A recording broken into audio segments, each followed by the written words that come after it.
It is time to make a start, but we are 2 members short of the quorum.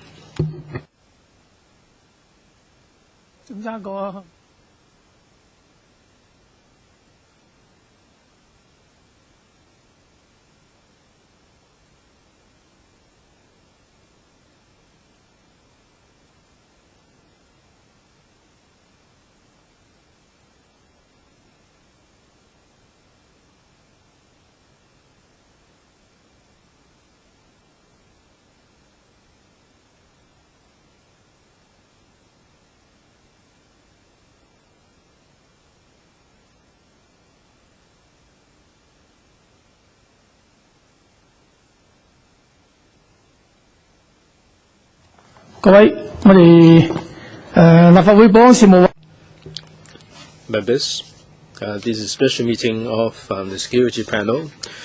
It is about time we have attained the quorum. We have only one single item on the agenda, and that is the crime situation in 2012. We'll invite the Commissioner of Police to attend our meeting. Please invite the administration in, please.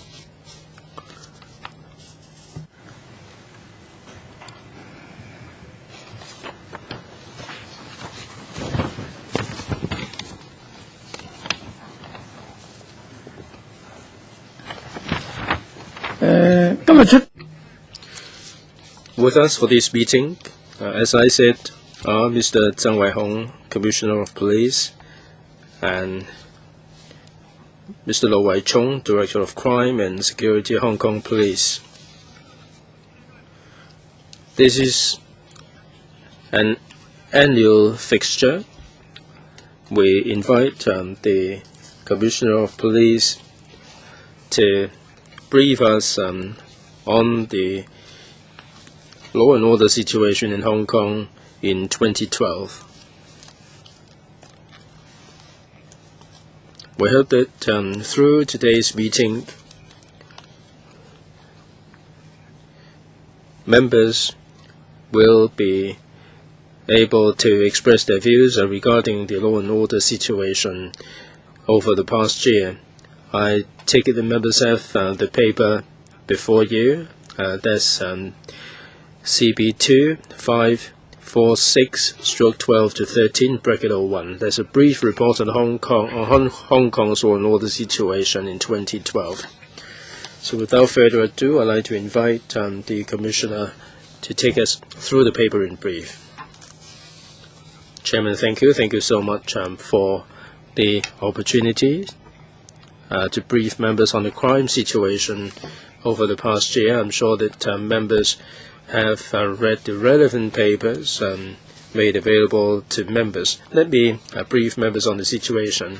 Overall crime situation, the overall law and order situation in Hong Kong remained stable in 2012.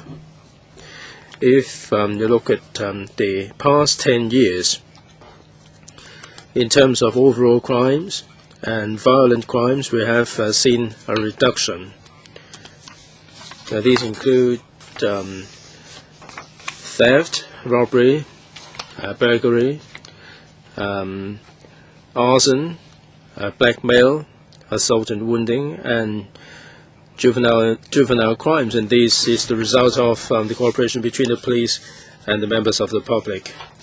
The overall crime figure was 75,930, a slight decrease of 6 compared with in the previous year.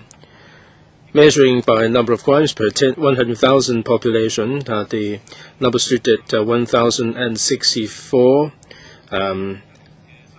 35,000 odd people were arrested, 200, an increase of 200. Detection rate 43.6% compared with the previous year. In terms of violent crime, the number stands at stood at 12,821, a drop of 279 cases compared with 2011.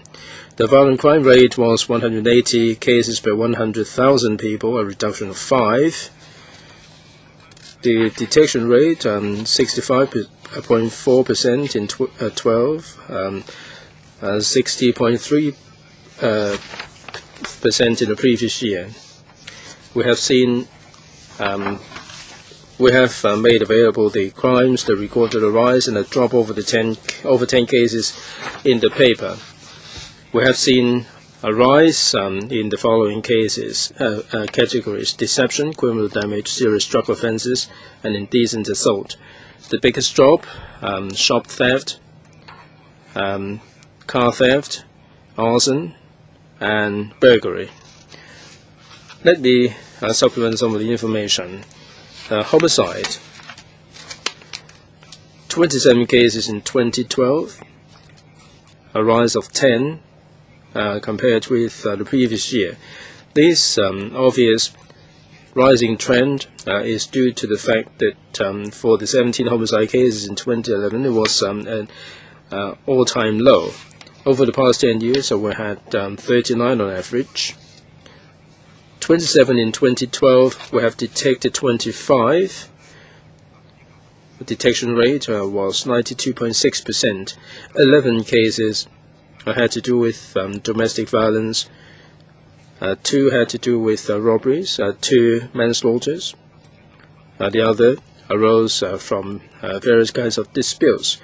There were 2 undetected. One we have locked in the suspect who is away from Hong Kong. The other one is still outstanding.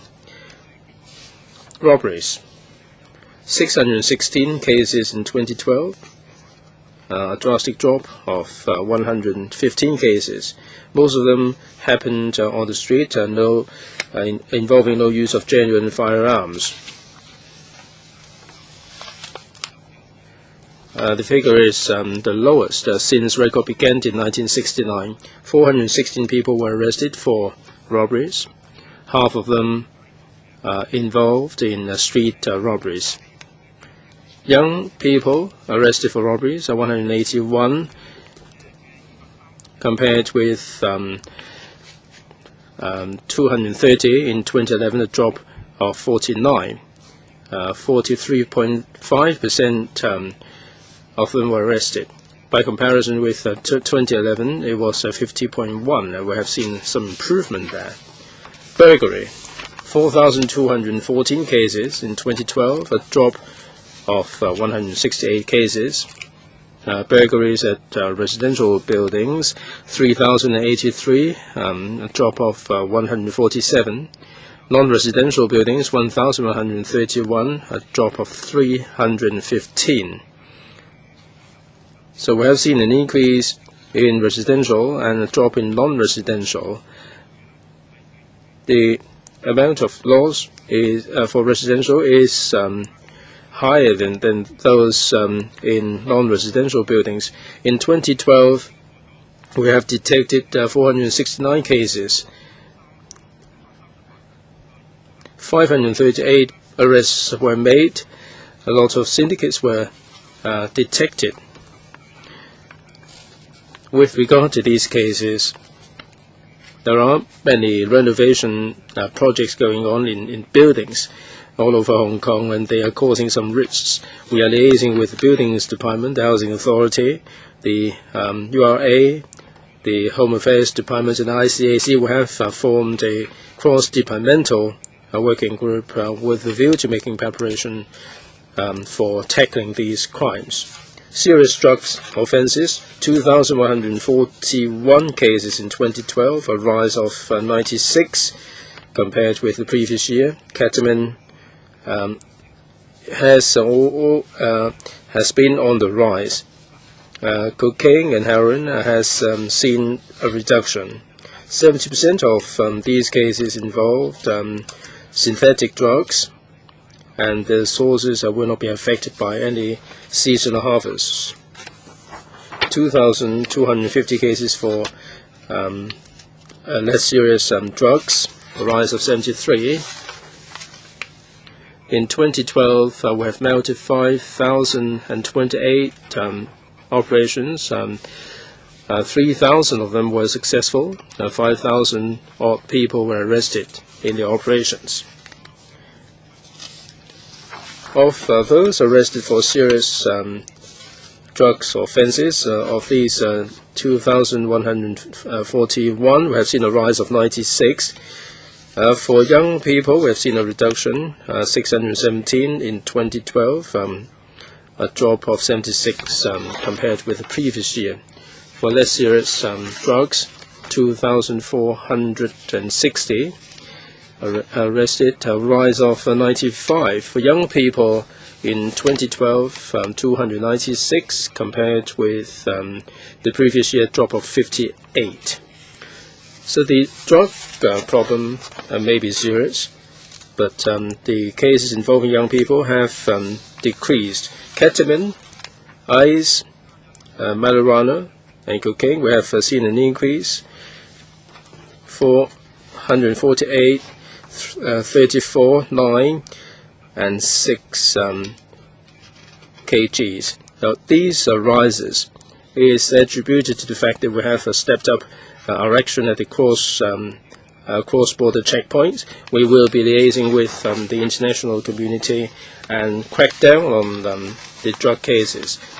And also we have law enforcement and publicity locally to keep on top of the problem, particular drug involving young people. Criminal intimidation, 2,230 cases in 2012, a decrease of 29 compared with the preceding year. Of these criminal intimidation cases,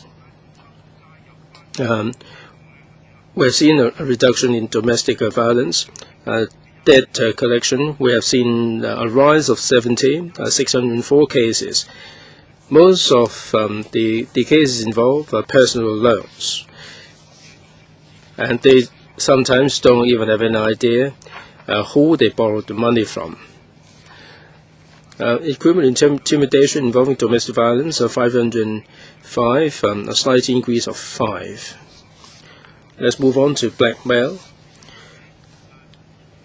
2012, 293 cases, a decrease of 65 compared with the preceding year, a rather drastic decrease. What is noteworthy is that those involving domestic violence, the numbers went up to 23.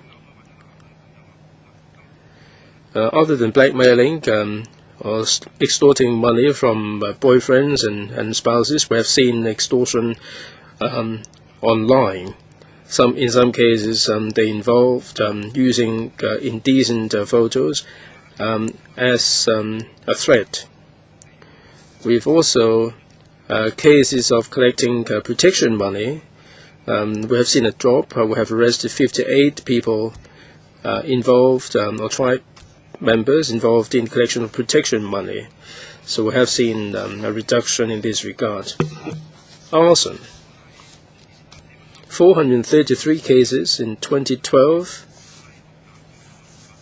a big drop of 204 compared with the previous year.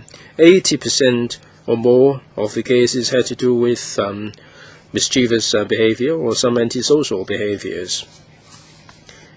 The reason for the drop is that we have seen a drop in these arson cases. Most of them happened in public places, in buildings, government property, miscellaneous items, and vehicles were involved. Moving on now to rape. 121 cases in 2012, a rise of 30. We have detected 108 cases. The detection rate stood at 89.3%. Most of the cases involved the victims knowing the offenders. Only 17 cases in which the victims knew the offenders, did not know the offenders. Some of the cases have been detected. 4 involved the victims getting drunk, and the thugs took advantage of them being drunk. In some cases, the victims knew the offenders through the internet. 12 of them were 16 or below. The thugs took advantage of their their precocious mentality and took advantage of them that way. Indecent assault, 1,496 cases in 2012, a rise of 80 compared with the previous year. 27 involved getting to know friends through the internet. Indecent assault committed between students, 57, a drop of 19. The police are very concerned about indecent assault committed by people getting to know the female through the internet. We will step up education and publicity.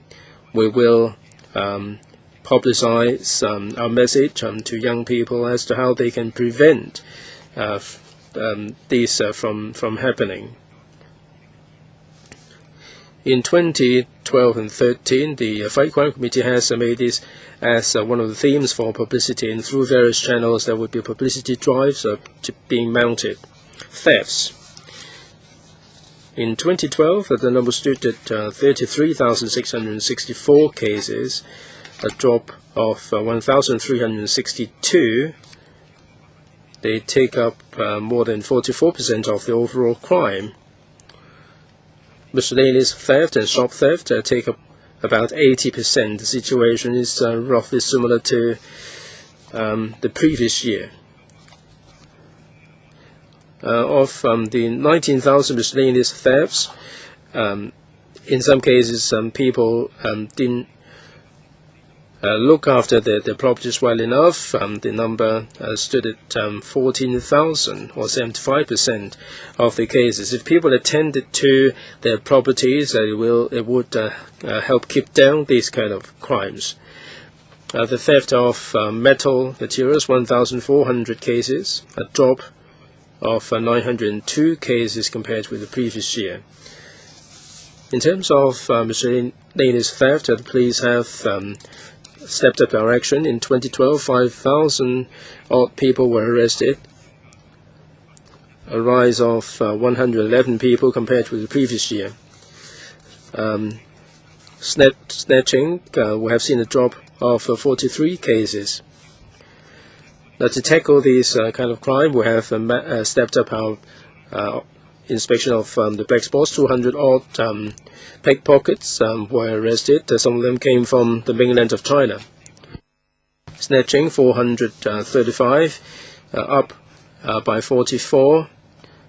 Snatching means they snatch things away from from people.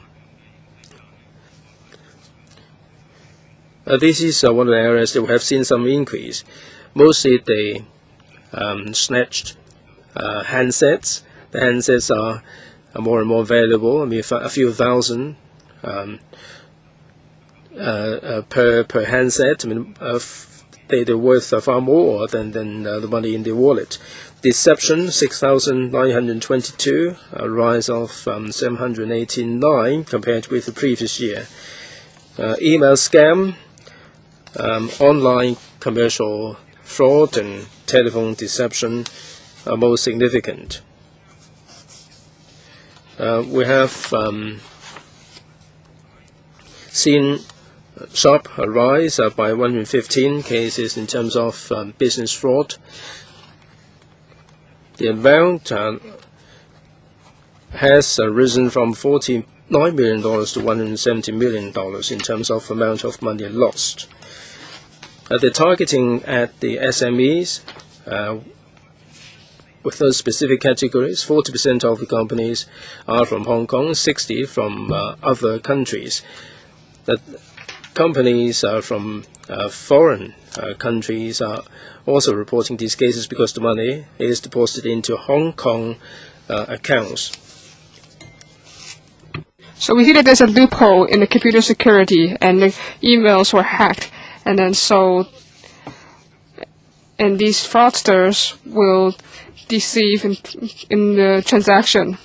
In terms of personal email scams, they have even more different methods, such as they will use telephone deception and move it online, or or to pretend to be the victim and you take advantage of your account, or to send emails to their relatives to get money that way. This is a very common method. In 2012, the police received 367 cases, and there's an increase of 236 from 2011. And the amount is less than $100. The most amount is $390,000. In terms of business fraud, there were 1,000 or so cases in 2012, and was an increase of 217 cases from 2011. In terms of online auction or purchase, that had 17%. And 282 cases involved online transactions, such as by stealing credit card information. Now, many of these cases, this is related to technology. So to better combat this, and in October of 2012, we set up a working group in the Technology Crime Division. In terms of telephone deception, there were 214 complaints in 2012, an increase of 398 from 2011, and the methods remain the same. It's pretending to kidnap, or they pretend to be someone they know and get money that way. And the successful cases were less than 30%. So it seems that our citizens have increased their sense of awareness. So they don't give their money to the fraudsters and come to us directly. So because most of these cases involves mainland groups, and they take no prisoners approach to all Hong Kong citizens. And a lot of the accounts are mainland accounts. So we have increased our cooperation with mainland authorities, such as with the Guangdong Police Force. As we know, in 2012, the Guangdong Police Force has disputed many organizations. So what these organizations do is that they target Hong Kong citizens, mainland citizens, Singapore, as well as those in Taiwan. Furthermore, we also discuss with the banks, and we also have liaison with currency exchange places, so that they will not cooperate with these fraudsters. So now banks will proactively come to us if we see these actions happening. Furthermore, in 2012 and 2013, we'll see a targeting of these type of crimes in terms of our promotional efforts.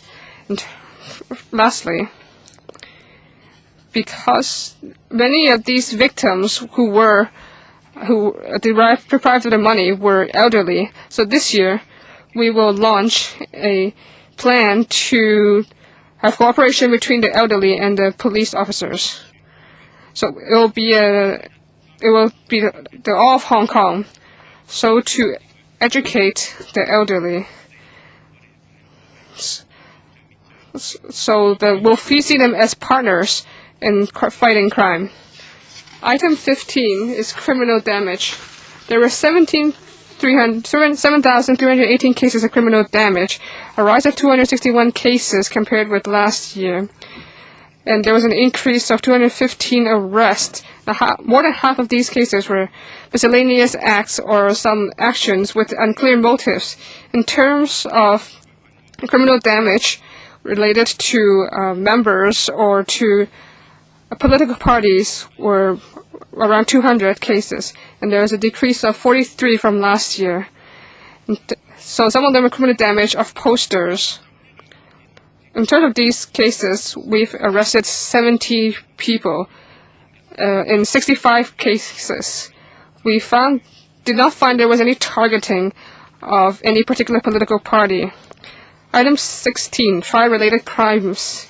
There were 2,340 trial-related crimes this year, which is an increase of 133 from last year. We arrested 3,320 which was a decrease of 134 from previous year. So there was and this year it was child-related crimes was 3.1% of the entire crime, and the previous year was 2.9%. So in 2012, we have taken many anti-triad crimes. So in terms of these crimes, mostly regarding wounding and serious assault, serious drugs offenses, criminal damage, and unlawful society offenses. In terms of juveniles, 47% of the arrests were juveniles, and it's a decrease of 109 people from the previous year. And we see that the percentage has also decreased. There was a 40.8% in 2011. Furthermore, there were 88 non-Chinese nationals arrested for triad-related crimes. So there's a decrease of 42 from the previous year.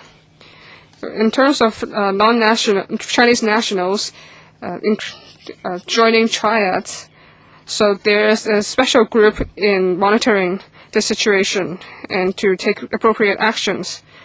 In fighting triad-related crimes and unlawful society offenses is a main concern of the police, and we will continue to put effort into this. In more than 3,000 more arrests here in the past 12 months, in each district, we had more than 10 anti-triad actions, and there was an arrest of more than 78 people. So we will closely look at triad-related crimes. And item 17, domestic violence crimes. In 2012, there were 2,002 criminal cases and a rise of 74 compared with previous year. Now, in terms of domestic crimes that are less serious, that was 172, which is a decrease. But in counting those acts that are not illegal but related to disputes, it's 120,000, which is an increase of 411 from previous year. Furthermore, we referred 1,700 these cases to other agencies, which is an increase. So if we look at this, overall, there are 3,000 illegal activities, but the cases that we have to refer to social workers is 7,000 cases. So we think that in some appropriate cases we will refer to social workers. So we will continue to do this in a cross-disciplinary manner. We hope that these families can seek help as soon as possible to prevent tragedy from happening. If you may remember that in my earlier report, in terms of homicides, there were 11 of those that involved families, and that deserves our concern. Item 19 is elder abuse. There were 405 cases of elder abuse, which is a rise of 24 cases compared with the preceding year. There were physical abuse cases, which were 186, which was a slight increase. Embezzlement of property was 143,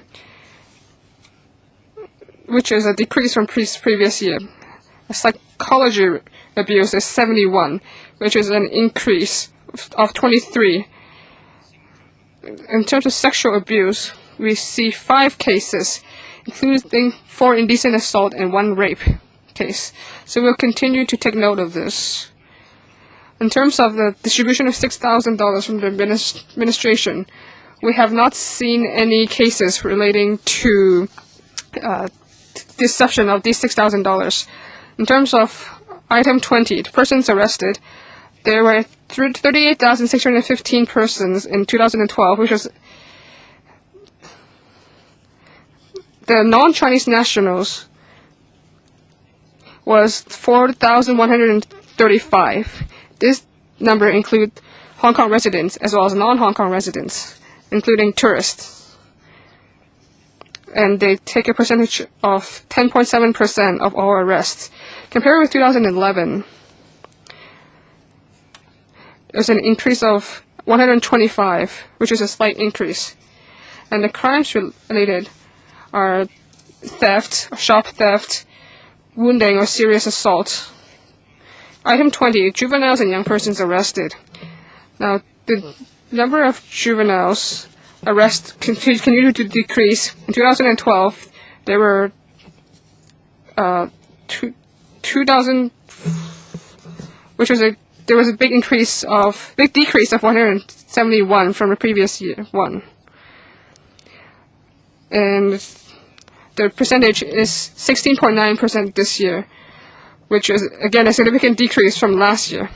But even though the arrests have been decreasing, some crimes are still deserve our attention, such as triad and theft, and the percentage of juvenile crimes are respectively 47% as well as 43.5%. So in 2012, there were a number of juveniles who committed crimes like carrying drugs, and there were 77 of them. So this is something that we must take note of in terms of promotion and education. Lastly, item 20, mainland illegal immigrants and visitors arrested. In 2012, there was a total of 1,286 illegal immigrants from the mainland who were arrested, which is the decrease from 1,631 for the previous year. Now, 102 of these were arrested for criminal offenses in Hong Kong, which is a drop of 17 compared with 119 persons in the preceding year. In 2012, arrivals from mainland totaled 34.66 million arrivals, which is an increase of 6.78 million, or 24.3%. 1,341 mainland visitors in total were arrested for criminal offenses in Hong Kong, which is a rise of 134 persons, or 11.1%. We can see that there's an increase of tourists of 24.3% and arrest of 11.1%. So we can see that the arrest rate has decreased. So the per 100,000 arrivals, the number of mainland visitors that committed crimes are 3.9 persons in 2012 and 4.3 persons in 2011. Further, in terms of the number of public meetings and possessions, there were 7,529 public order events held in 2012, which is a rise of 651, or 9.5% when compared with 2011. Among them,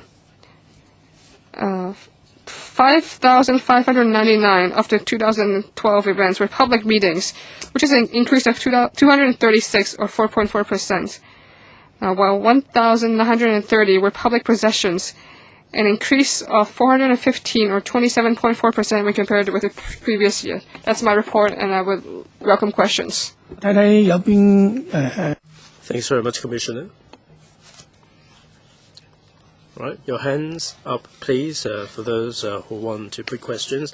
I have Mr. Chen Hai-ken, Mr. James To, Mr. Wong Yok-man, Mr. Ng Leong Sing, Mr. Mao Fung Kwok, Ms. Elizabeth Kwok, and Mr. Frankie Yik, Mr. Lam Tai Fai. 5 minutes each. Mr. Chen Hai-ken. Thank you, Chairman. I'm grateful to the frontline policemen for the contribution, because they do have made tremendous contribution. I've got 2 questions for the Commissioner. I'm not sure whether this is included in the paper. Now, we're very concerned about the grey goods traders. According to the Security Bureau, between December last year and January this year, 600, 700 people were arrested. Why is it that the report is silent on the arrests of parallel goods traders in 2012? I'm not sure whether this falls within your remit. Second, Commissioner, as you know, the Shengshui train station is very, very popular with the grey goods traders, and there are so many people congregating there. Right now, it is really fertile ground for conflicts. So in terms of maintaining law and order, or to make sure that the conflicts can be forestalled, I think that there should be more policemen. I don't see a lot of police presence in the Zhengshui train station. I heard that a lot of police officers have been deployed, and the police district in Zhengshui is actually running out of people. If you deploy too many police officers in Zhengshui's train station, would this affect the law and order situation elsewhere? Third, from this annual report, we are very concerned about abuses. That the Commissioner in his report didn't mention child abuse. Commissioner, abuse of animals, rather. How many cases of abuse of animal have been registered? Now, you said that you're not animal police because of the resource constraint, but we are told that we don't really necessarily have to increase the manpower. We can have the secondary duty mode for the police officers to deal with these cruelty to animal cases. 3 questions. Commissioner, Chairman, parallel goods traders, and this is not the core of the police duty, so we will coordinate with various departments in tackling this problem, and that's why I haven't included the statistics in my report. Zhengshui train station, it is the police duty to maintain law and order on the street, but inside the station, I'm afraid this is the remit of the MTR Corporation. They can, of course, secure our assistance. The anti-North colleagues have been liaising with the MTRCL in order to identify a better solution to these problems of conflicts arising from the sheer number of people there. In terms of animal cruelty cases, the law enforcement is undertaken by a number of departments and certain organizations. The police have the enforcement right, so does the AFCD, and the SPCA has a role to play.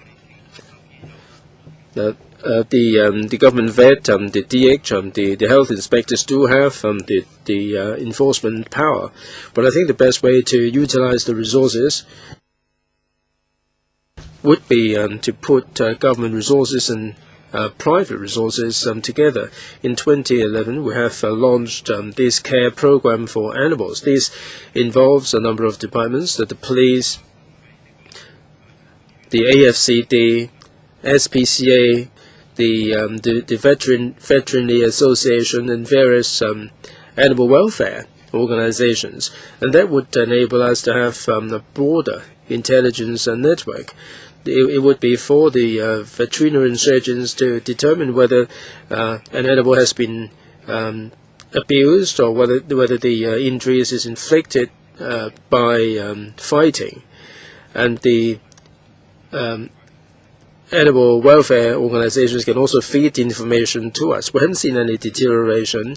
60 or so complaints each year. In 2012, 63 cases.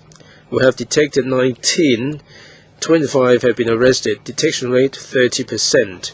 If you look at all the other cases, this detection rate is not particularly low. By comparison with 2011, 66, 11 detected, 12 arrested, detection rate 17%. So the scheme has produced a tangible result. I hope that we'll give this scheme a little bit more time. Mr. James Toh and Mr. Ng Sing. Chairman, 2012, the crime situation has remained stable. The law and order situation is pretty good, and I congratulate the Commissioner and his colleagues on this one. Commissioner, if you remember, last year on the same occasion I talked about the cyber crimes. I understand that going forward, this is a very lucrative area. It seems from your analysis that through Hong Kong, the crimes are committed through banks and so on. I'd like to be more specific. The Commissioner mentioned a case involving an amount of $390,000. What context did you mention this crime in, Commissioner? In each case, the victim would lose some money. In one of the cases, $390,000 was swindled out of him. I can give you more information on this case, Mr. Toh. I'm not sure whether that was in January. I think it was this December. The amount involved was $130,000 or close to $1 million. Now he is involved in trading, and he has to pay for the trades. That the margin is very, very low. I mean, if you lose this amount of money, $1 million, it would be a massive loss. I bring this up because the bank where the account was created,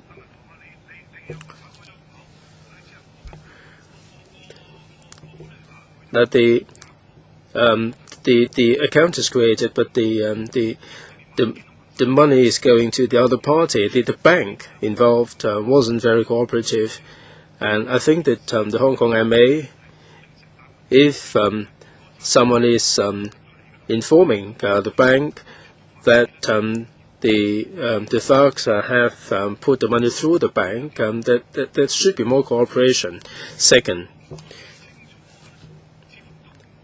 my observation is that the police cannot make the bank freeze the money swiftly enough.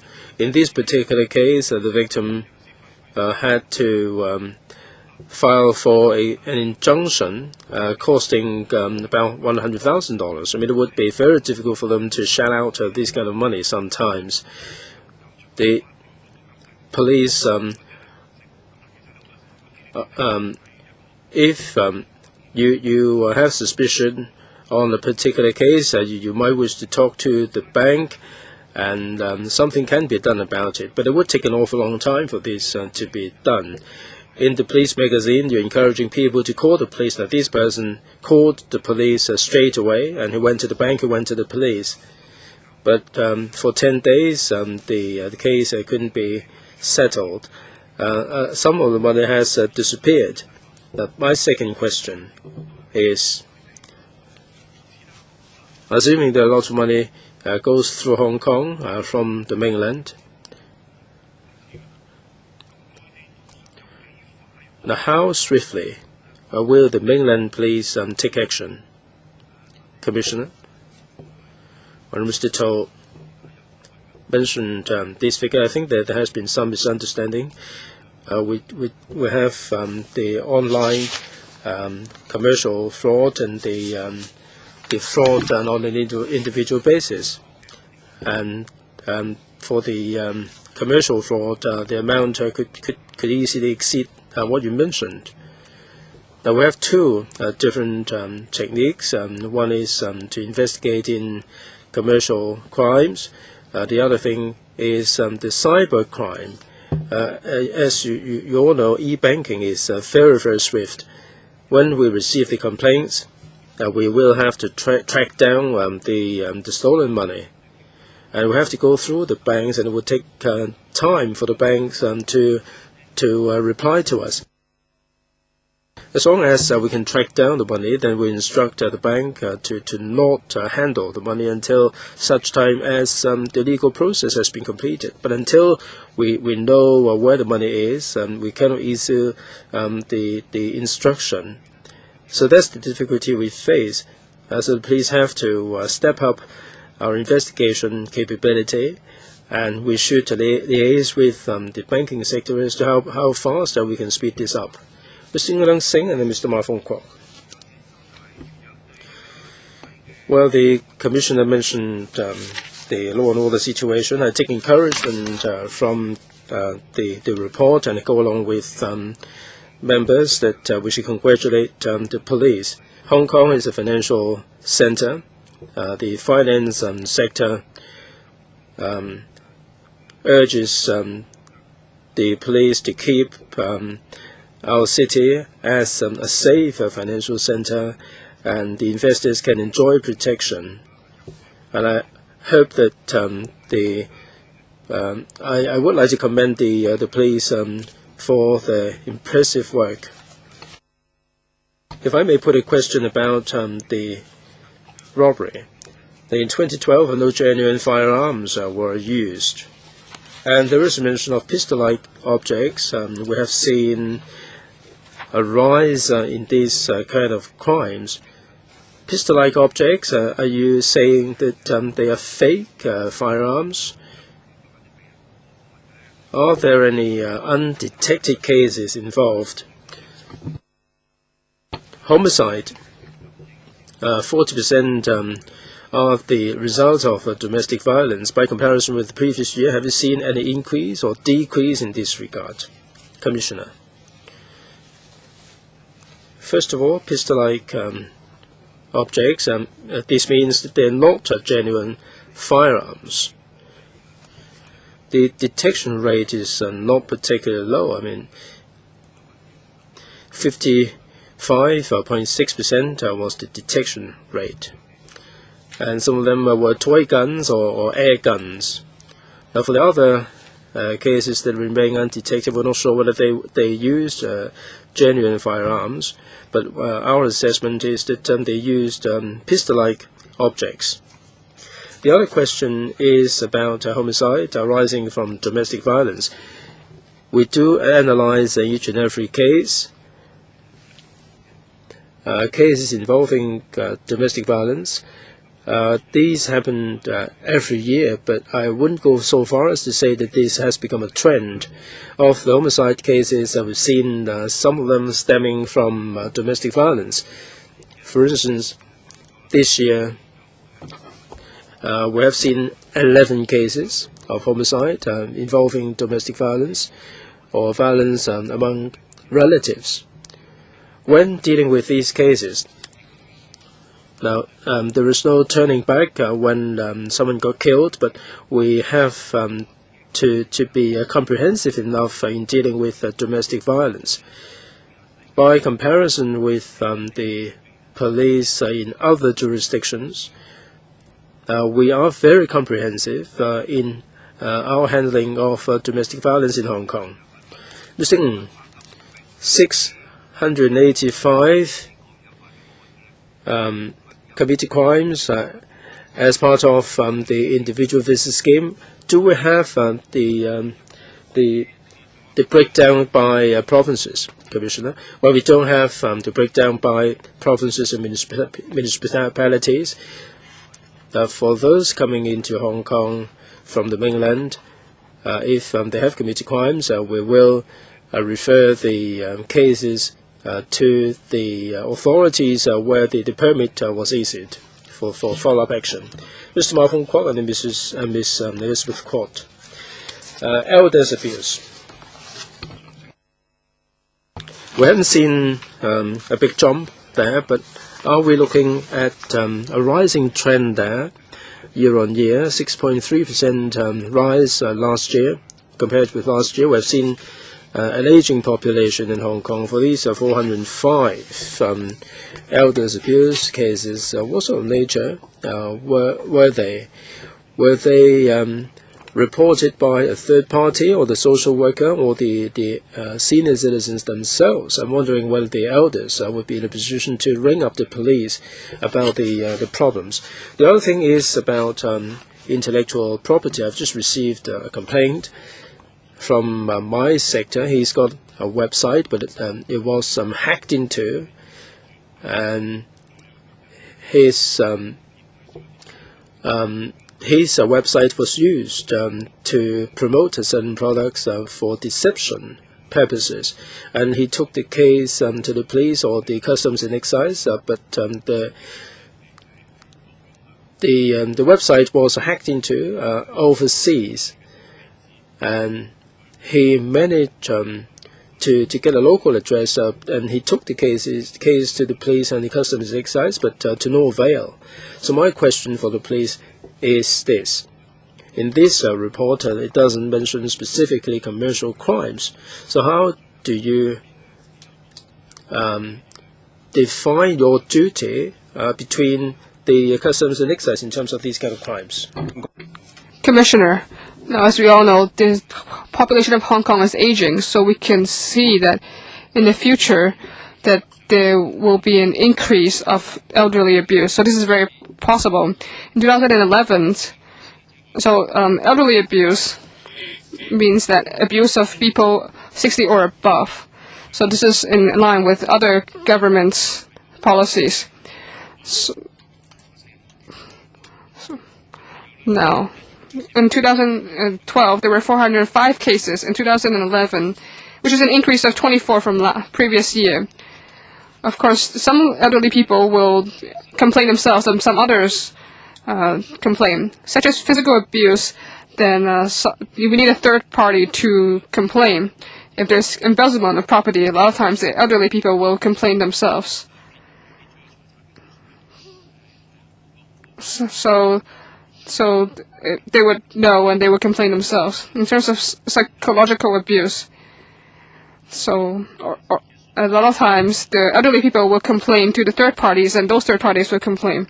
So we have situations where either the victim or the third parties will complain. I don't have the detailed numbers now, but in terms of our method, we don't only look at elderly abuse. Because the population is aging, we are starting to look at the crimes committed by elderly people. So we'll look at trends in both areas. So we do see that so we will have some plans to prevent, to handle these cases, because elderly people don't wish to go to court usually. In terms of trademarks, in Hong Kong, if there's a theft of trademarks, if it's registered, of course, the Customs and Excise Department will handle this. But if the theft of trademark, as described by this member, if there's a theft from the overseas, then there is an issue.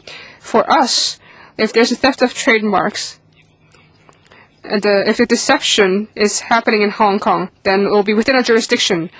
But in terms of a lot of business fraud, there will be a lot of cross-boundary issues. So I don't have the information now. I hope to get some information after the meeting from you. So is it because that the case is already out of our jurisdiction? So is there something that we're not handling it in a satisfactory manner? So I want to know more about that. I would like to ask more about the elderly abuse problem. So right now the policy, as you're saying, is that you will cooperate with elderly people to prevent crime. And you also mentioned that sometimes elderly people commit crimes themselves. So what is the police's view on this? So do you feel that elderly abuse is there an increase, or do they know how to protect themselves? In terms of elder abuse, the number is relatively low compared with our overall crime rates. Of course, I cannot say that we ignore the problem because it's a low number. Right now, we're also studying in terms of drawing the line for elderly. Right now, we have two lines. Usually, it's 65, but because of historic reasons, the elder abuse, we draw the line at 60. So perhaps if we draw the line at 65, the problem will seem to be different. Ms. Elizabeth Kwok, thank you. So I want to offer praise to the police for fighting crime in Hong Kong. I also want to say that this morning when I was in Sha Tin, I saw a citizen who told me that he was a police officer, and he hopes that to reflect his views that right now as a police officer there's a lot of stress, and because there's a lot of conflicts and a lot of citizens will be very violent to the police. So this police thinks that right now the morale is very low and hopes that we can reflect this problem. I would like to ask the commissioner How do you feel about low police morale? Does it exist? Is there any solution to this problem?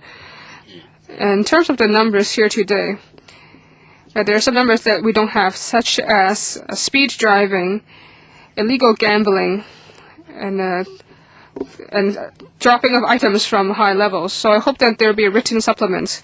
Furthermore, in terms of indecent assault and photo taking in MTR, so I know that previously we have mentioned how we can increase the protection of citizens in the MTR so they don't be indecently assaulted.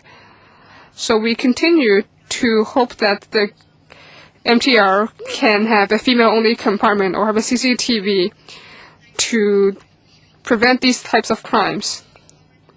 And the police have said that the MTR will have to handle it themselves, but how can you protect citizens? So will the police have other methods to protect citizens? Furthermore, I'm very concerned about these cyber crimes, especially those related to juveniles. Hearing from the commissioner is that the police is very concerned about rape or indecent assault cases due to making friends online.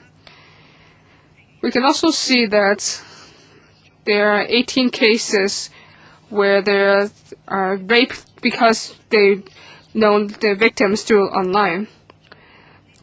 And then so there are 42 cases of rape not related to that. So it seems that right now our juveniles they do not really know how to protect themselves in terms of sexual offenses. So I know the police is doing educational programs in the schools, but it's mostly about online bullying. Will you change the focus somewhat so to teach students in the schools how to protect themselves against sexual offenses? Thank you. Commissioner, first I would like to respond in terms of low police morale. Yes, their frontline police officers face a lot of pressure. I personally feel that there may be low morale, but I don't think it has affected their performance. So, of course, in the past 10 years, our performance has decreased, and we are at a 10-year low in terms of crimes as well as violent crime rate. So, like you, I do thank my colleagues of fulfilling their duties. And you've also mentioned some figures. Because some of the figures you mentioned, they're not criminal offenses, so is not submitted here. So on teams-related figures, I can do a written supplement after the meeting. In terms of MTR, in terms of taking photos indecently, we must also look at how many passengers are on the MTR. There's 4.5 million people in this MTR every day. So in such a crowded environment, we must take care to ensure there's no crime, such as indecent assault or illegal photo taking. So there is a rising trend for these two crimes. In 2012, in terms of indecent assault in the MTR, is an increase from the previous year of 167 to 197. In terms of taking photos, it's increased from 78 to 101. But within the MTR, if there are some crimes that were committed, some other citizens or colleagues will help tell us about these incidents. So detection rate is higher than the average. Our overall detection rate is 43.6 and the MTR is 44.7. In terms of indecent assault, is 67%. And in terms of photo taking, is 93%. So we do urge citizens as well as MTR staff members to continue this. Mr. Frankie Yik, like other colleagues, I think that the police in the previous year has done a great job and deserve praise. Now, I'm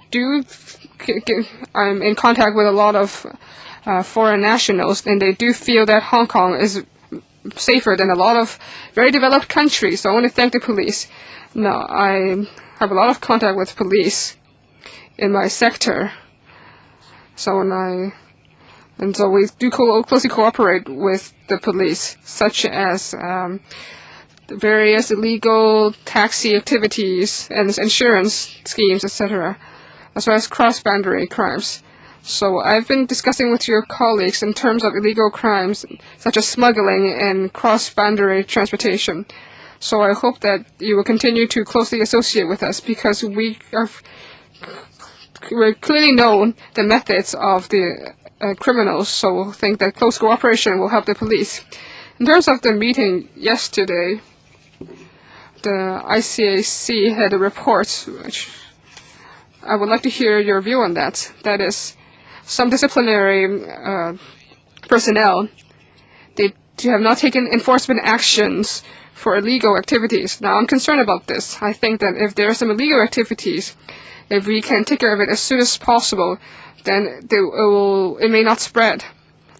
As I said, we have parallel goods trading or illegal structures or unauthorized structures building. So if we can face these problems earlier, it'll be better than we wait until it spreads into a big problem and to handle it then. So I think that the commissioner of the ICAC will closely associate with the police, because the report did not say what exactly these activities are. I want to know what the commissioner now know what they are. And so if you do know how you handle these problems, the commissioner, I completely agree that we must have cooperation with the citizens. And that is one of our targets of our policies. So we will continue to cooperate with sectors to target specific crimes.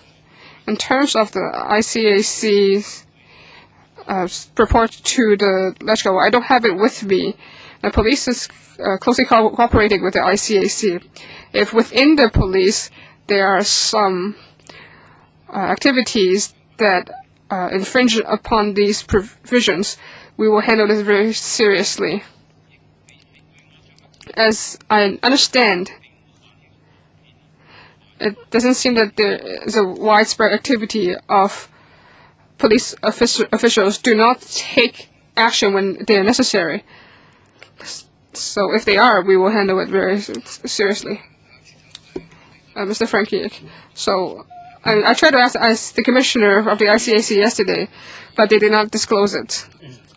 But I believe that you two will have communications. I want to mention that if there are these problems, I hope that the commissioner, you will urge your colleagues to be concerned about this. Mr. Lam Tanfei. Thank you, Chairman. I agree that Hong Kong is one of the safest cities in the world. We can live and work in Hong Kong, and we're very blessed to be able to do this. Now, it's not just because we're Chinese people and we're very concerned about peace. We do want to thank the police for their great work to protect the safety of the citizens as well as tourists. So I hope that, Commissioner, you can tell your colleagues about this as well. But we also see that in specific problems that are cause for concern, such as deceptions. If we compare with previous year, there's an increase of 789 cases. So the documents do not closely say what type of these crimes. So I would like to ask, is these deceptions, is it between companies or is it between individuals? So if it's between companies, is it because the economy is bad and everyone just wants to make money really quickly? And so they think about these illegal activities to have bigger profits, or if it's between individuals, or does it maybe they are defrauding money from elderly or the students? So I would like to ask the commissioner to give us more information and to discover what the reason for this increase So, for example, if it's between companies, is it because Hong Kong is too free and then it's very easy to make money? I hope that the commissioner can give us some assessments. I'm also concerned about homicide. Now, according to the numbers, there's 10 more cases from last year, of course, and then which is a percentage of 58.8%. Now, you say that around 40% of these cases are related to domestic violence. So, from these figures, does it show that domestic violence is more and more of a problem in Hong Kong? So, is it because cross-boundary issues or the big age difference between couples? So, is it that they get married before they really know each other? So, have you been communicating with the SWD? It seems like whenever there's someone dies, it is within your matter. So in terms of domestic violence, besides detection, have you been communicating with SWD? Furthermore, yesterday, a secretary mentioned that the prevention of drugs in school. As you know, I'm opening a secondary school. But so, of course, drugs problem is a very big issue. So I'd like to hear your next step for the drug test in schools. Thank you very much, Mr. Lam, for the encouraging words.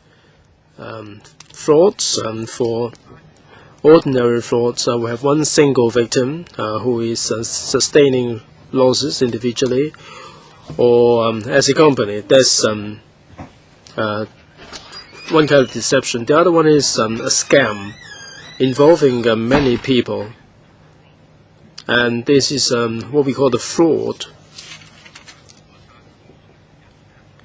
Now, for deception, it is on an individual basis, not a scam, not a fraud. For fraud, we have a different set of statistics. Fraud, the number is less than deception. Deception, we've seen a drastic increase because in a lot of the cases they use technology. These days, you don't necessarily have to be in Hong Kong to swindle people. Now, a lot of these swindlers, they are not locals. We don't know who they are. We have to liaise with the internet service providers and try to track down the internet address. Now, let's say someone has been swindled.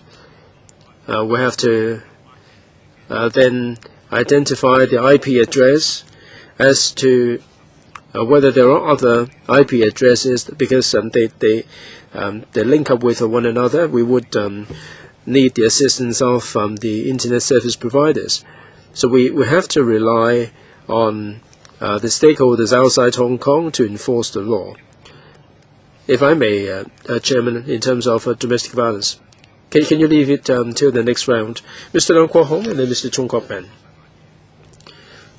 Chairman, Ms. Elizabeth Kwok mentioned the morale of the police officers, and they have to handle the violent people. I've also met a policeman, and he said he's feeling very, very bad because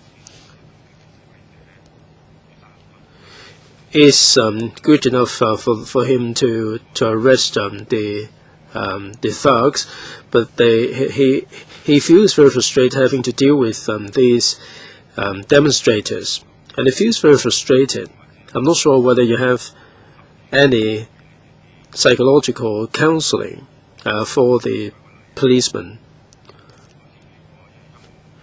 On the 1st of January, I was surrounded by 100 police officers. There were crimes that occurred elsewhere. Wounding, blackmail by trial society, and they have run away scot-free. Now, this policeman must be very frustrated. He arrested one person and he wasn't asked to send me away. While I was consuming water, the CID approached me and arrested me for illegal assembly, unlawful assembly. Shouldn't these policemen feel frustrated? I'm wondering whether you have any causes. Now, these policemen want to arrest the big thugs. They want to arrest those involved in commercial crimes. They are very frustrated, Commissioner, where the police treats everybody equally when it comes to law enforcement. We do have channel for complaints if you're not happy with the situation. Commissioner, as I said, I won't comment on Mr. Leung's arrest, but I must emphasize that the police act in accordance with the law. We have had 7,000 demonstrations and rallies. Most of them proceeded smoothly. It is the police duty to facilitate the members of the public to engage in procession and rallies in a peaceful manner. Of course, if somebody is breaking the law, undermining law and order, we have the obligation to do something. Mr. Leung, well, you said that the police will give parity treatment to everybody. Now, in the demonstration, if there was someone standing in the middle of the road,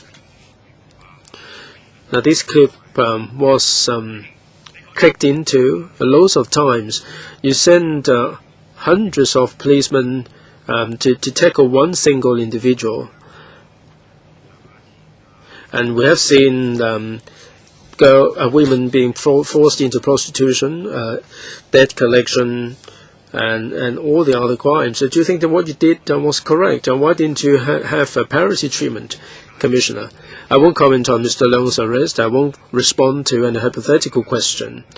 If every single member of the public is acting lawfully, in engaging their activities, then we can save a lot of resources. The resources could otherwise be used elsewhere.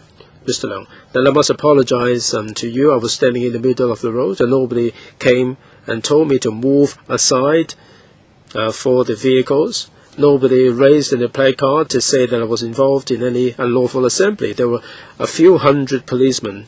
Now, these are barely policemen. Would it take more than 2 policemen to handle me? Would you like to hear any slogans like "Down with C.Y. Leung" or "Release Liu Xiaobo" or what? You won't comment on individual cases. You won't comment on my arrest, but you should comment on what happened. I've seen that on YouTube.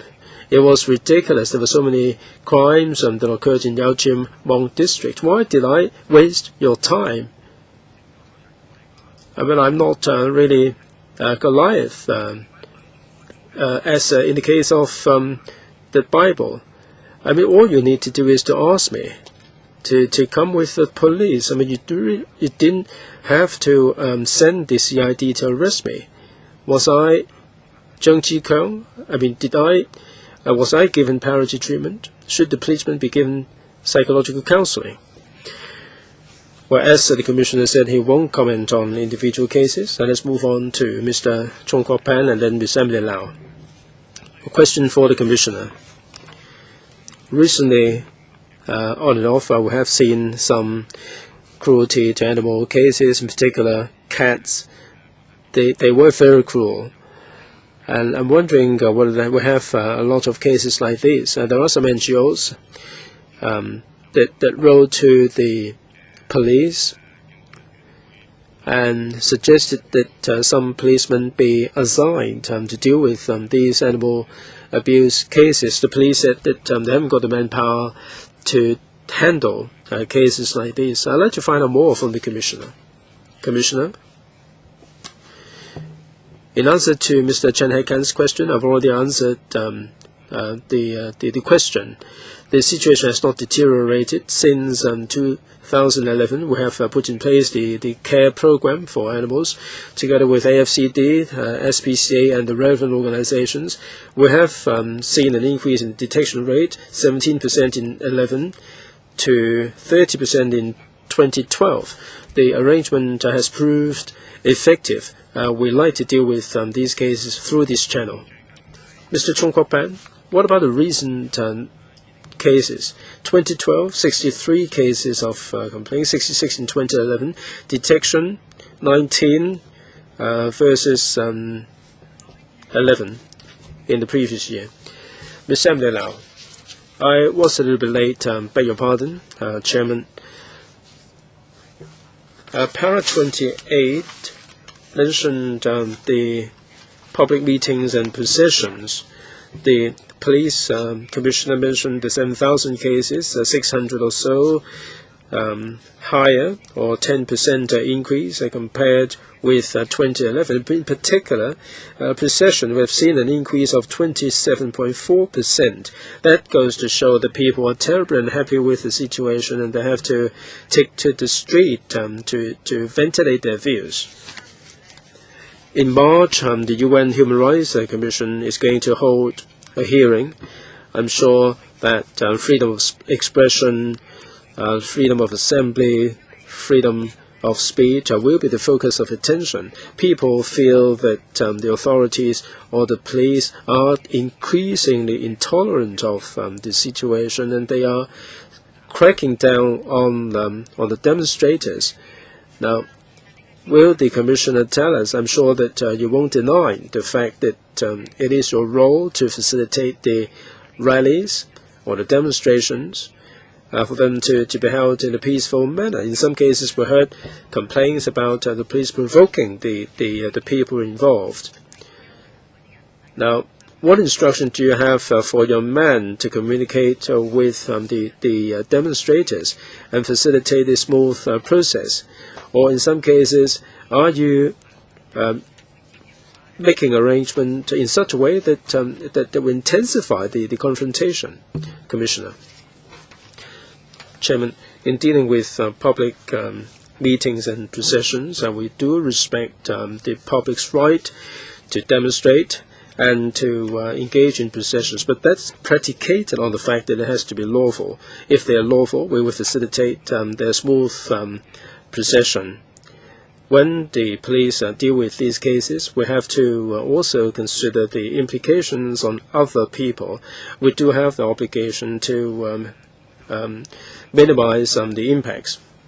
For those who did organize the events, they knew that they would talk with the police about the arrangement.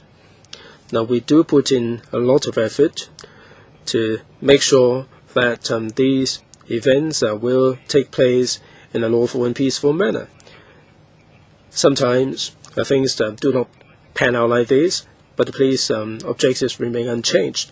Starting from June 2012, when we issued the no objection notice to the event organizers, we would post the no objection notice on the web. We put them also on the web in such a way that people can get access to the information. If the organizers do not subscribe to the arrangement and do not lodge any complaint, and they're acting outside the confines of the conditions, then the situation will be different. Ms. Emily Lau, in paragraph 28, you mentioned the no objection notices. How many cases are there in which they do not follow the conditions? People feel that they do have the right to engage in procession.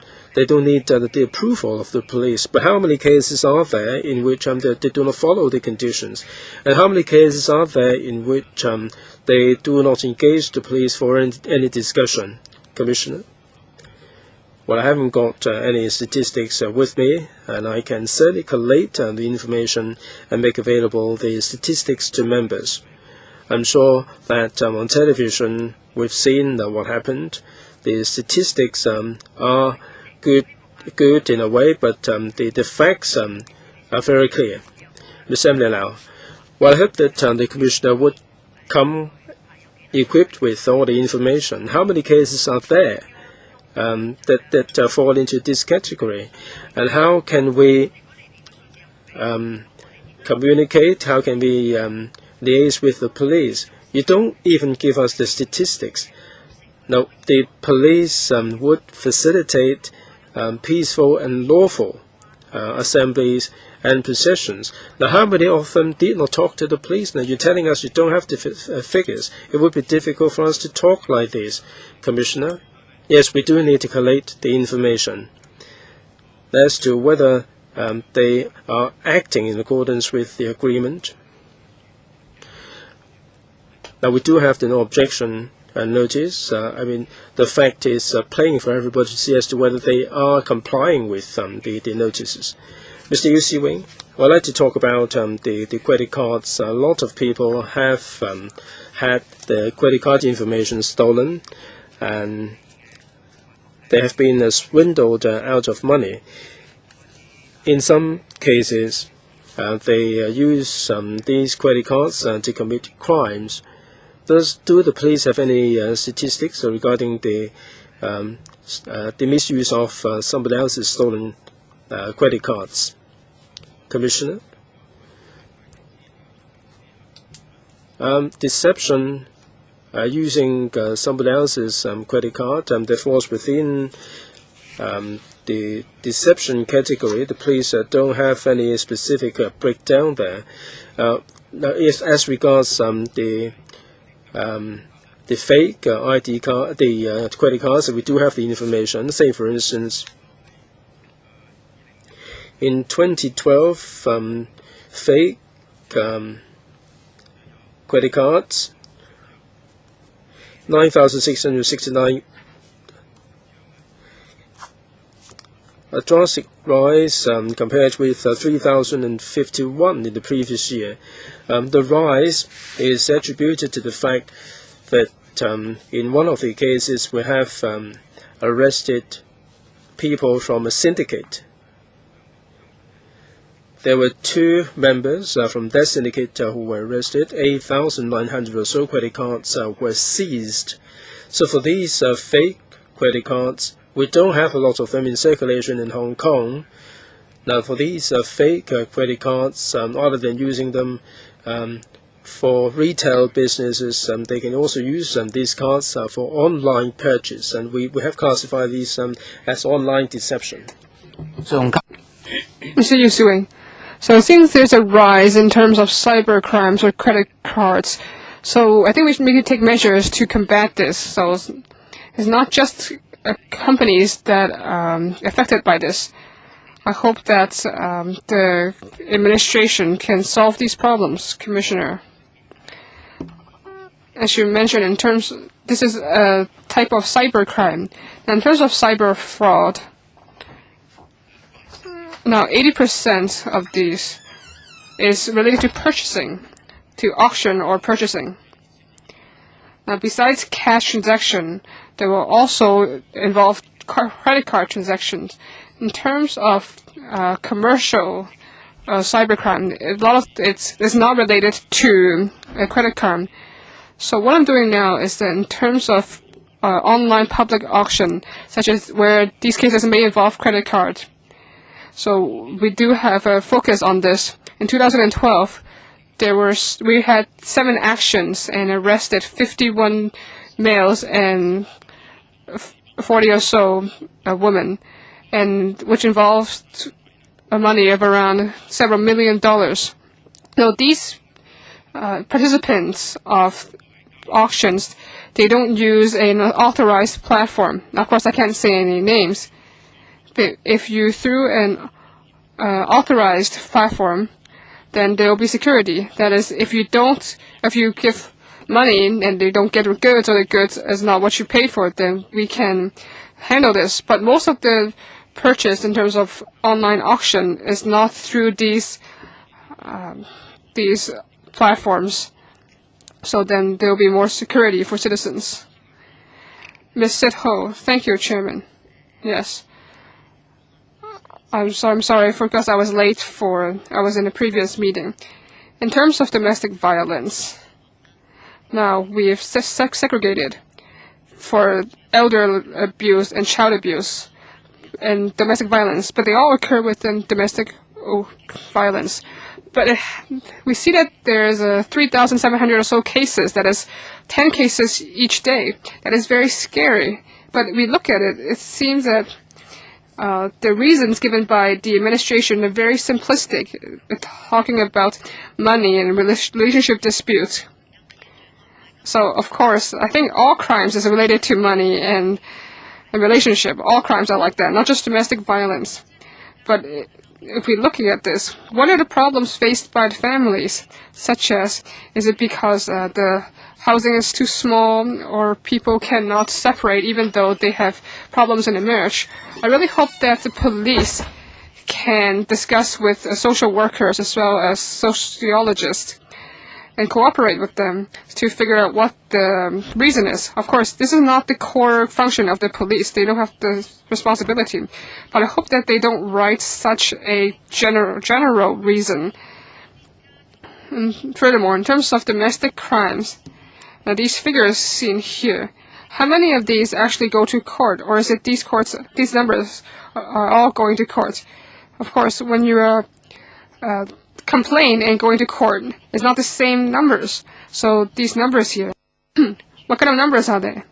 Is it complaints to the police, or is it include cases that go to court? So I hope that both figures can be shown to us. I hope that the police, in handling domestic violence, they are still rather immature. They are just asking the victim in front of the perpetrator. So you're asking the victim of the abuse. So then your idea of doing this is to hope that they'll say that nothing's the matter. So it seems that frontline police, even now, after they have had so much training, is the training really been sufficient? So I would like to ask the numbers between complaint to police as well as cases to go to court. Commissioner, so the numbers we cite is arrest and not prosecution. In terms of the prosecution figures, we must go back and organize them. In terms of handling domestic violence, of course, we do segregation of work. Of course, a lot of times it's difficult to discern what the root is. So we do rely on SWD and other NGOs to discover this. In handling 2,000 or so domestic violence cases, whether criminal or not, those cases we refer to them was around 7,000 or so. So even if they are not criminally related, as long as we think that they need the assistance of the SWD, we will refer the case. I completely agree that domestic violence is not so simple as to the root of money or family relations. I agree that such terms are too general, but this doesn't mean that when we're handling domestic violence cases, it's not so general like this. When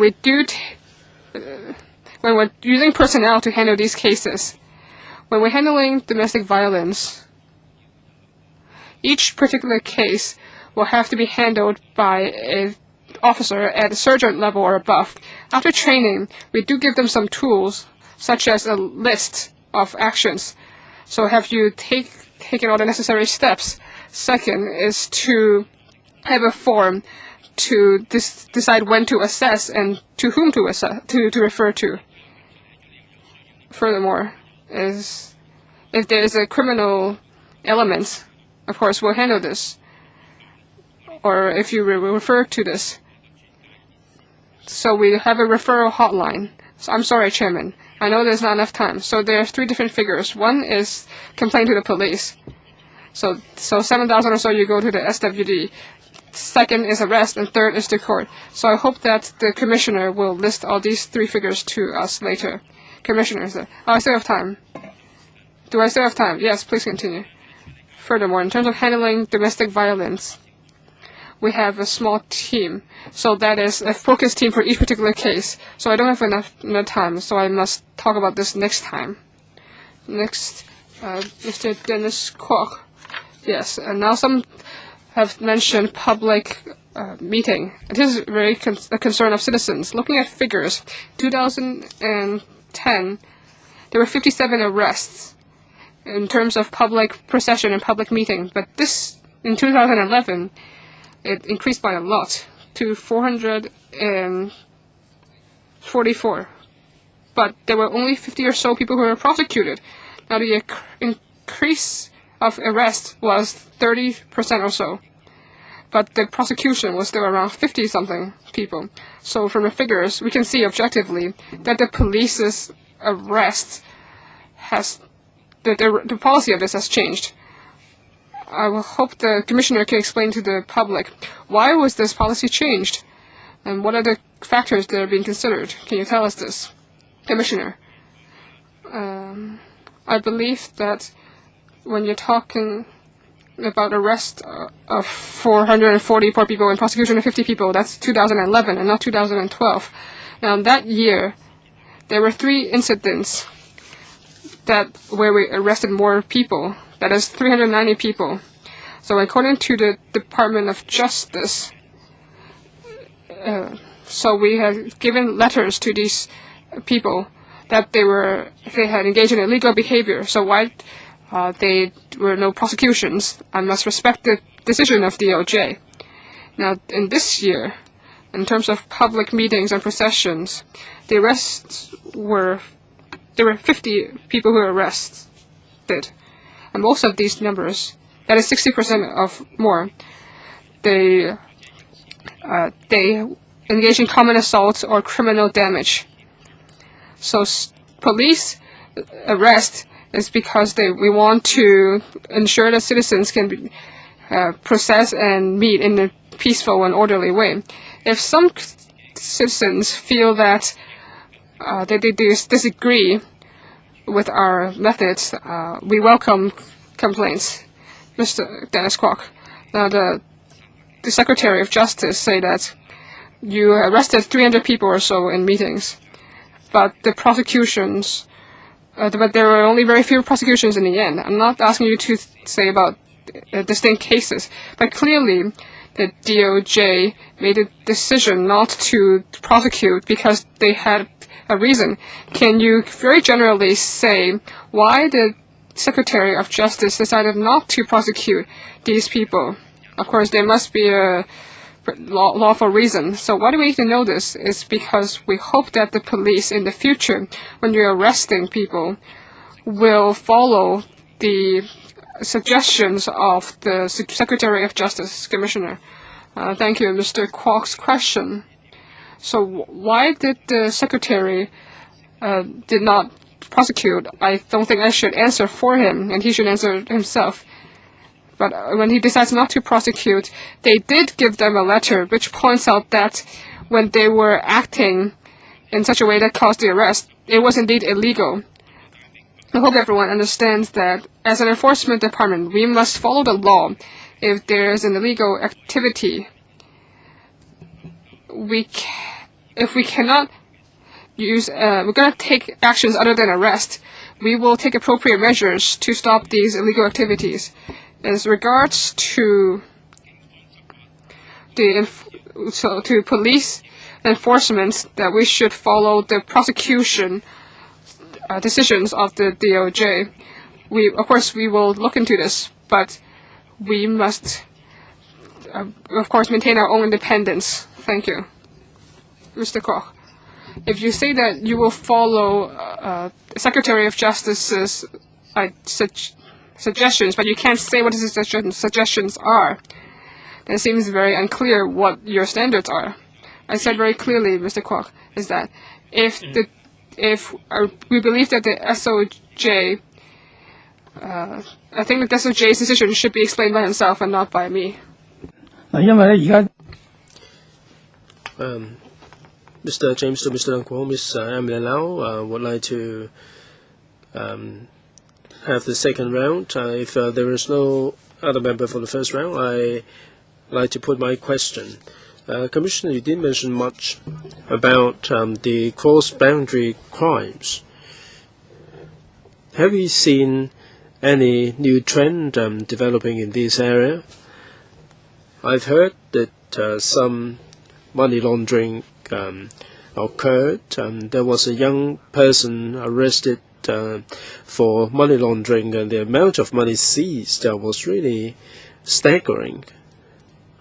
We've also heard cases of cross-boundary cases of drug trafficking and so on.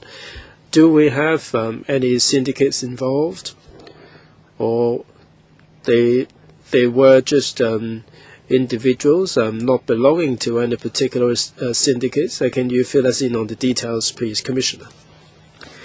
Chairman, cross-boundary crimes is a modus operandi. It is not a kind of category, so we don't have this particular category in our statistics.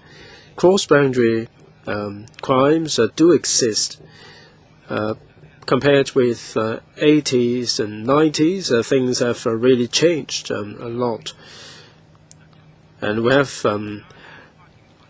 fewer and fewer cases of crimes involving firearms.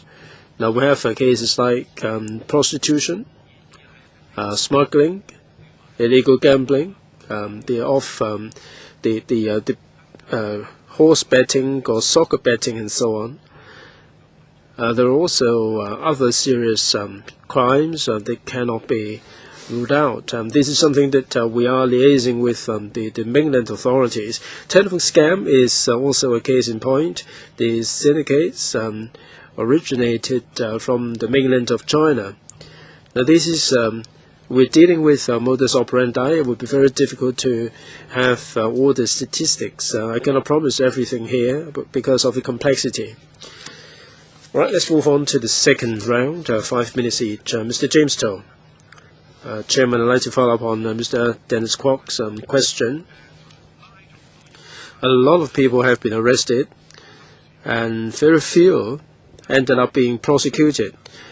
You said that it is the decision of the Department of Justice, and you respect that decision. You also said that the DOJ wrote to these people warning them of the offences, although they were not prosecuted. Now, I'm sure that a few hundred people have received this letter. Did you act under the instruction of the DOJ? Commissioner, your mic's not on. Right, the letter wasn't issued by the police, it was the DOJ. Right, so the DOJ issued the letters. Right, pointing out that what they did was unlawful. Mr. Toh, well, I think in that case, the DOJ has to explain why no prosecution was instigated. I understand that for the ICAC, it would be for the ICAC to issue the letters. So there is a bit of discrepancy in the treatment and hence the misunderstanding. Now my question is para 14, the deception cases. The ATM machines. I understand that people would be putting some scanners there to collect the information for committing crimes. I did ask a question last year. I think by now all these cards should have been replaced with ones equipped with microchips. Now, the progress has been less than desirable. I heard. I mean, why is it the case, Commissioner? As to whether the cards will be replaced with the chipped ones, this is not for the police. I understand that beginning from 2013, this process will begin to be completed by 2015. All these ATM machines will be converted into one that can read the microchips. Mr. Toh, take 2012, for instance. How many cases of crimes involving the ATMs? How many cases and what was the amount of loss? Commissioner? I don't have the information with me now. I can furnish the information after the meeting. Mr. To. Also, cyber commercial crimes are 400. The amount of loss involved was $187 million. I mean, this is what I've written down. What was the largest loss? A very simple question, Commissioner. Don't have the information. Roughly, are we talking about a million or tens of millions? Well, in terms of million. Mr. To. Well, definitely this is going to be the trend going forward. If you rob a bank with a gun, then you will end up with very little proceeds. But here, you can really make a lot of money out of it. And in Hong Kong, a lot of these crimes involved the mainland of China, and the amount of money involved would be really staggering. And they can conceal the tract very, very easily. Do you have any strategy to tackle these kind of crimes, Commissioner? Well, Mr. To mentioned the cyber crimes and cyber deception. Now, we do have a number of challenges ahead of us. The first hurdle is the internet service providers, or the content providers like Google, or the games providers. We do need to solicit their cooperation. Without their cooperation, it would be very difficult for us to identify the sources. Now, with their cooperation, then we're up against two other hurdles. The first one is the preservation of information. And with the information, it depends on whether it involved people from outside Hong Kong. There are some crimes that are criminal in Hong Kong that are not criminal elsewhere. And we have to enhance our capability in this regard, but the challenges are really considerable. Mr. Raymond Wong, Chairman, I'm not sure whether this question has been asked or not. I am particularly concerned about one thing, and I've written to the Security Bureau to solicit information over the past 15 years regarding illegal assembly, the prosecution, and the arrests, and so on, for me to conduct some studies. I was once arrested and prosecuted. I'd like to find out about the trend. With you being Commissioner, have you been gung-ho about arresting people? Now, I've got the illegal assembly. I haven't got the arrests figures. In your report, Commissioner, you mentioned the public meetings and processions. You don't list them as crimes. Now, if you do so, then the format should be the same as all the other crimes. I mean, you make it sound as if this is supplementary information, and you presented the information like how many public events for that year, an increase or decrease, and so on. You don't mention the prosecution and arrest for illegal assembly. Of course, arrest doesn't mean prosecution. In 2011, on Admiralty Road, 138 people were arrested, 10 ended up being prosecuted. So from these figures, we would like to find out, since the reunification, when people exercise their right to demonstration, to what extent were they cracked down on, to what extent were they suppressed? We are aware of the situation because we have been involved in this. Long Hair was arrested for illegal assembly. Only one single person, rounded up by hundreds of police. And Albert Chan also was out of town. I mean, if I was in town, I would have been arrested. You fail to give us all the statistics, and you don't treat them as a category of crimes. I hope that the Commissioner will tell us in 2012, can you give us the figures for arrest and prosecution. And I hope that the police or the security bureau will tell us 15 years since the reunification, since the draconian law was in place, i.e. the no objection notice. Now, before the reunification, we didn't have that. You must be aware of that. You've been a policeman for so long. Normally, the notice would be issued, and there would be some horse trading beforehand. And right now, there is some argument in court. The event organizer would promise the number of people, the time, and so on. And sometimes people do not comply with the conditions of these notices. How many prosecutions have been instigated in this category?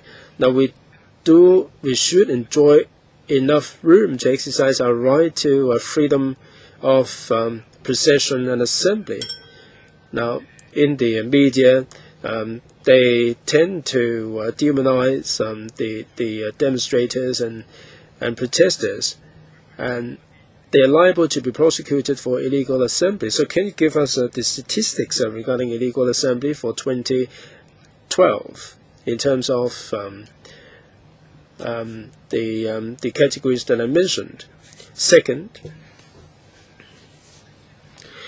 we understand that there is a case in which someone was convicted for whistling next to the policeman. That makes me think of the sound cannon.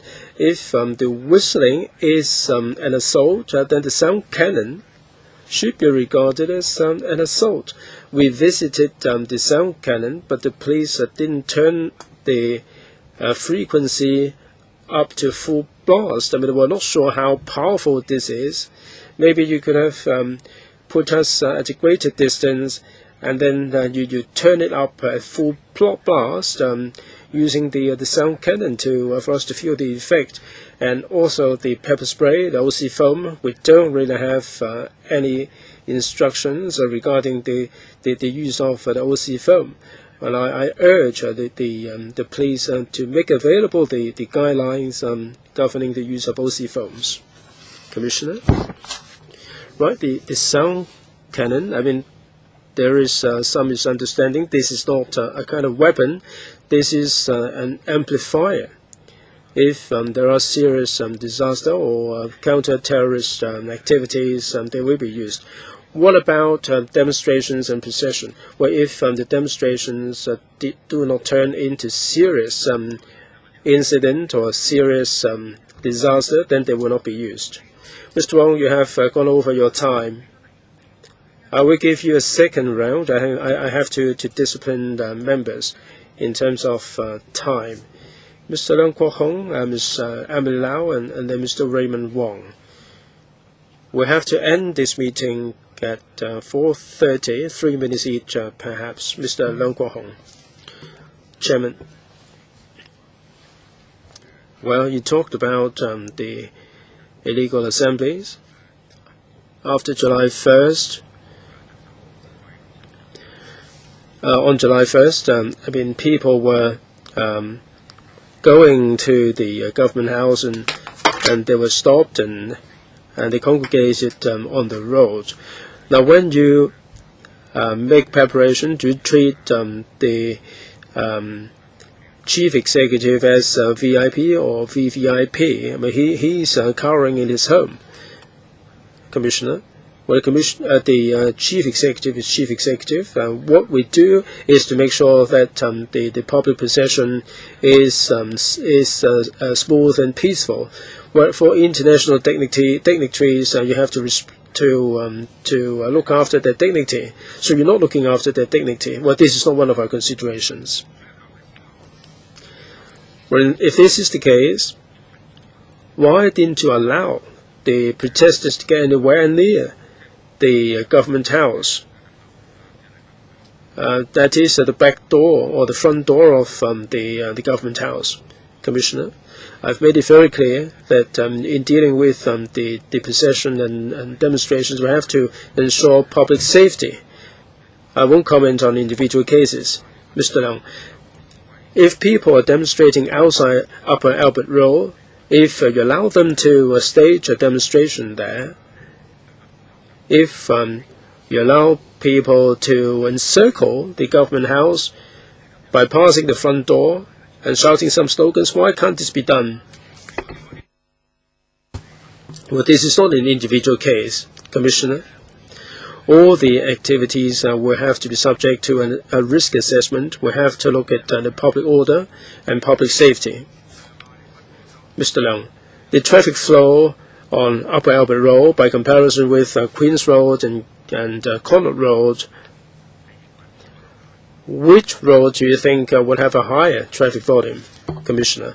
At Government House near the East Gate, there is a very good protest zone.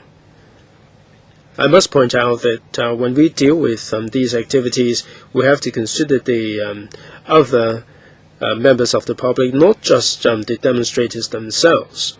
One of the key considerations is the public order and public safety. Mr. Leung, are you saying that if people gather outside Upper Albert Road, that they would give rise to a more public safety and public order problem? If you shift them further down the road, it would cause less of public order and public safety. There are more jewelry shops in Central, whereas, there is a very limited room there. Ms. Emily now, I've got a question about domestic violence. The Commissioner seemed to have some further information. I'd like to hear further from the Commissioner. Now, when we talk about this, we hear complaints from the members of the public that the police don't think much of these cases. I hope that there would be an attitudinal change on the part of the police. When some spouse battering occurs, the police should take these very seriously. I'm not sure whether the culture has changed.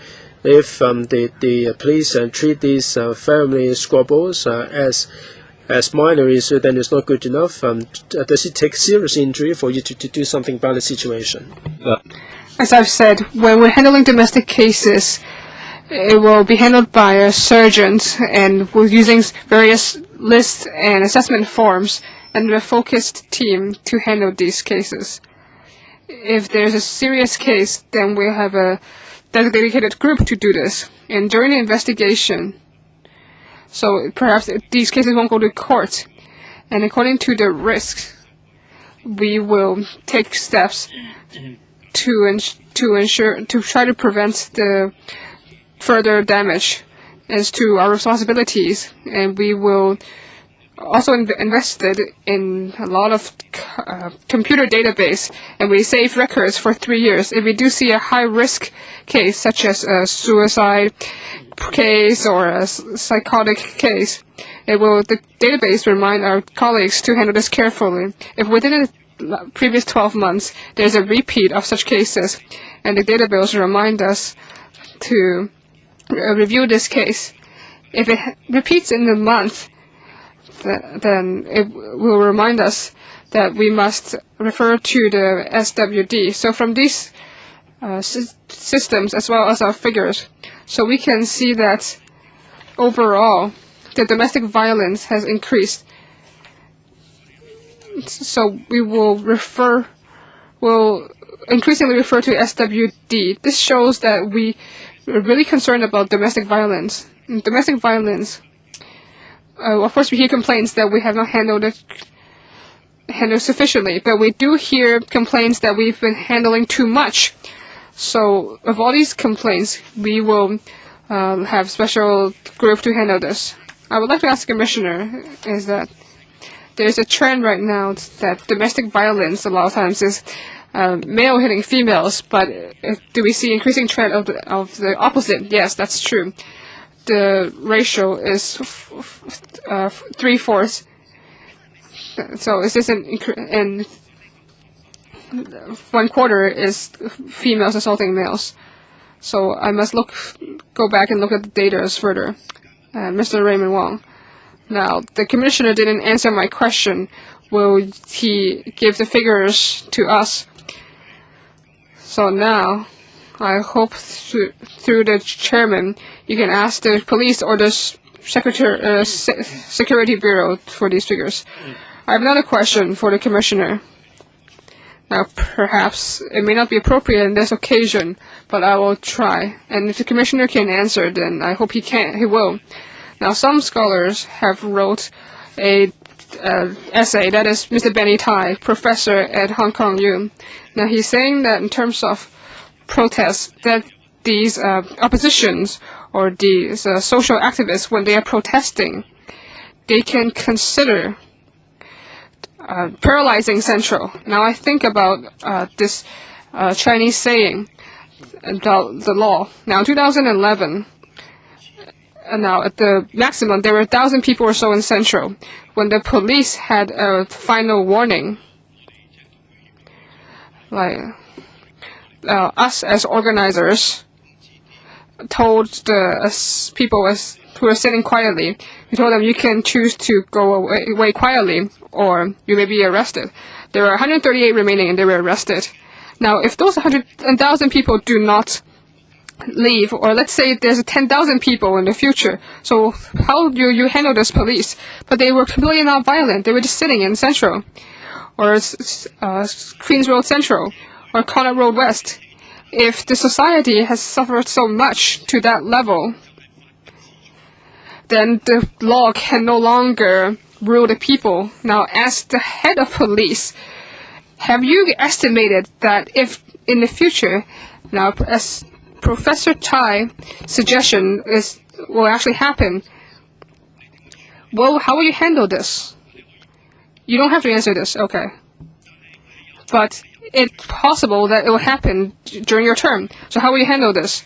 It's completely non-violent. Just sitting there. Commissioner, first, I would like to respond to your earlier question in terms of the sound amplifier and pepper spray. And all the information has already been submitted to LegCo, and they have nothing further to say. As to the essay by Mr. Tai, I have read it too, and I have no comments, but I hope the citizens will understand that the police's responsibility is to maintain public order and safety. I hope the citizens will consider their actions, that is, the consequences to public safety and safety. I think they're responsible.